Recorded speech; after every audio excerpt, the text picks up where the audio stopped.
This is the new Volvo EX30, a car with a lot going for it. It's the most eco-conscious car that Volvo have ever made. The interior is basically made of people's old rubbish that they've thrown away.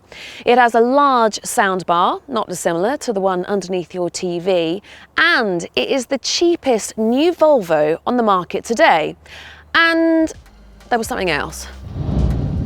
Oh yes, it's also the fastest Volvo ever made.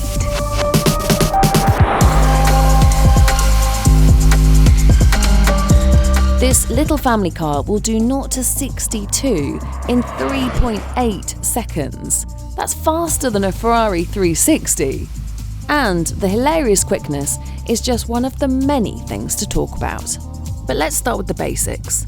The top spec model has a 69 kilowatt-hour battery, a range of 296 miles, twin motors with 428 horsepower.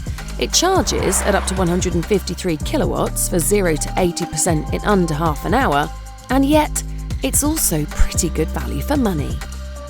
Of course, cost is relative. This is by no means a cheap car. It starts at just under £34,000, which is basically the same as a Fiat 600e or a Hyundai Kona electric. Granted, it's smaller than the Hyundai Ioniq 5, but it's £9,000 less. And it's not exactly low on kit.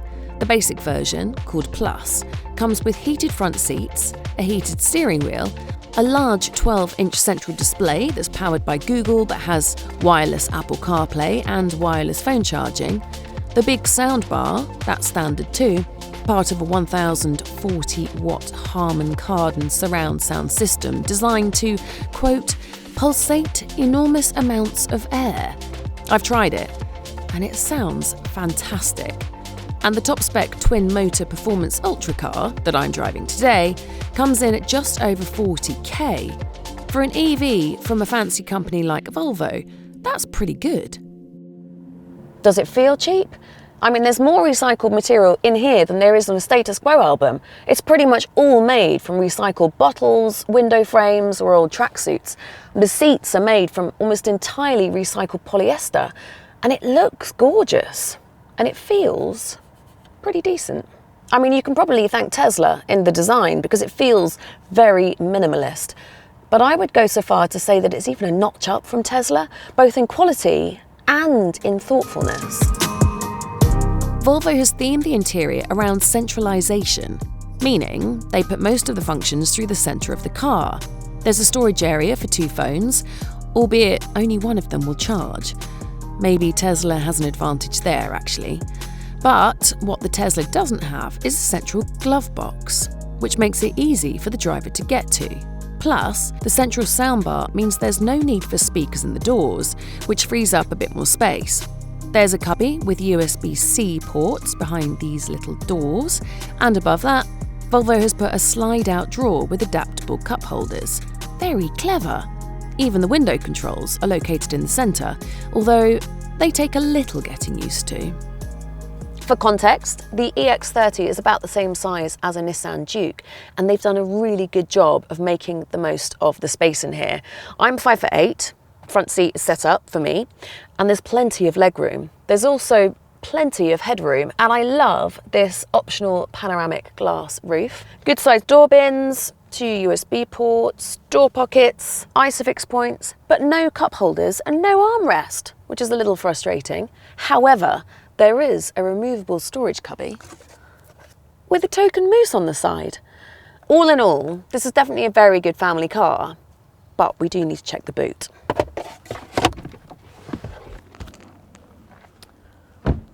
Okay, that's not too bad. 318 litres and plenty of space under the hidden floor, which folds down. And Volvo really have thought of everything. This will it fit is quite a nice touch, so you can fit in your golf clubs, your compressed air canister, and your robot. You know, your everyday items. There's also a frunk, so you can store your mucky charging cables without getting your robot dirty. Winner! And it's all wrapped up in a package that looks like this. Premium is an abstract concept, but if it had a face, this could easily be it. This is one clean piece of design. These Thor's Hammer LEDs don't dance like the ones in the EX90, but they do look great. The rear LED lights extend way into the shoulders to give it a sense of width, but in classic Volvo style, the brake lights go high up into the rear pillars, which is safer because other drivers can see them better. Wheel sizes start from 18 inches, but on this ultra spec car, you get 20-inch wheels and a panoramic glass sunroof.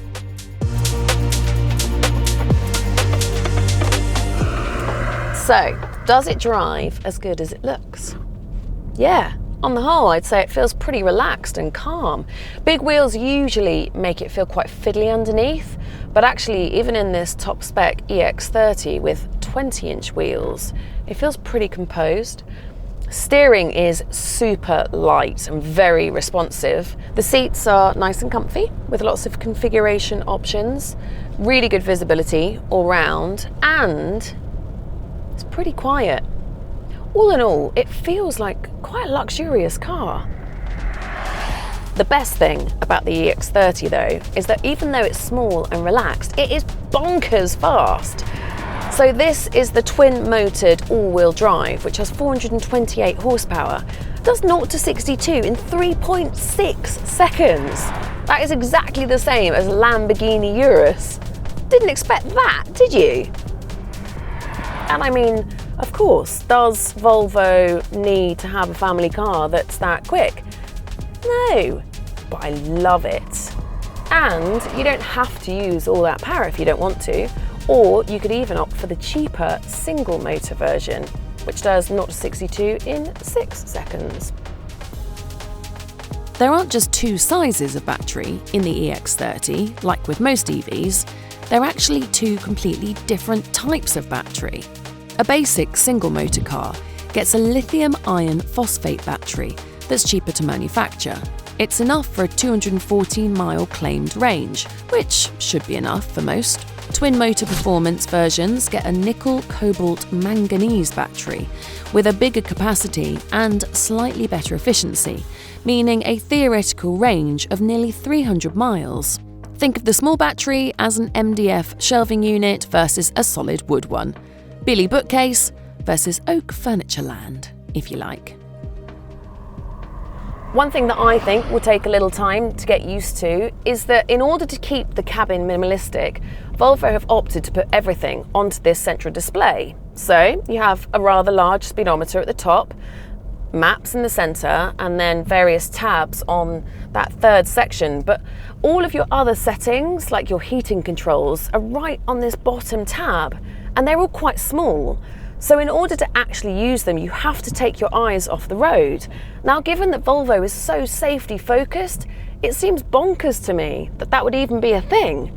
It takes a lot of multitasking, which on roads like this is not very easy. On that subject, some functions in the screen are just way too difficult to get to. It's easier to change the ambient lighting, for example, than turning on the fog lights, which again means you take your eyes off the road longer than is necessary.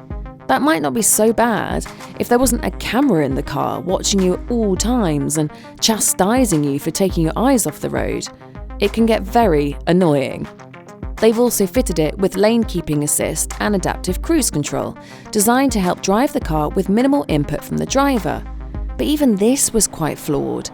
The car slows down unnecessarily, thinking some bends are way tighter than they are, and sometimes doesn't recognise if you strayed out of your lane at all. At other times, the automatic lane change feature was a liability, sometimes crossing multiple lanes of traffic when you only asked to change one. Volvo's response? These cars are early prototypes, and final models should be much better. At least it has all the standard passive safety features, like plenty of airbags, Isofix for the kids, and not to mention an emergency braking system that stops you pulling out into oncoming traffic. Plus, if you're about to open the door and there's a person coming past, be they walking, cycling, or even in a car, the EX30 will warn you before you smack the door into them. It's proper eco-friendly too. Volvo claims that an EX30 emits less than 30 tonnes of CO2 from the moment it starts being built through to 120,000 miles on the road. That's the lowest amount of life cycle CO2 of any car.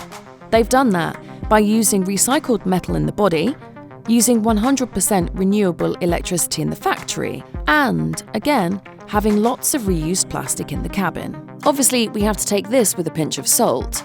We can't verify any of that, but at least Volvo's trying. But none of that makes this feel like a cheap car, a low-budget car.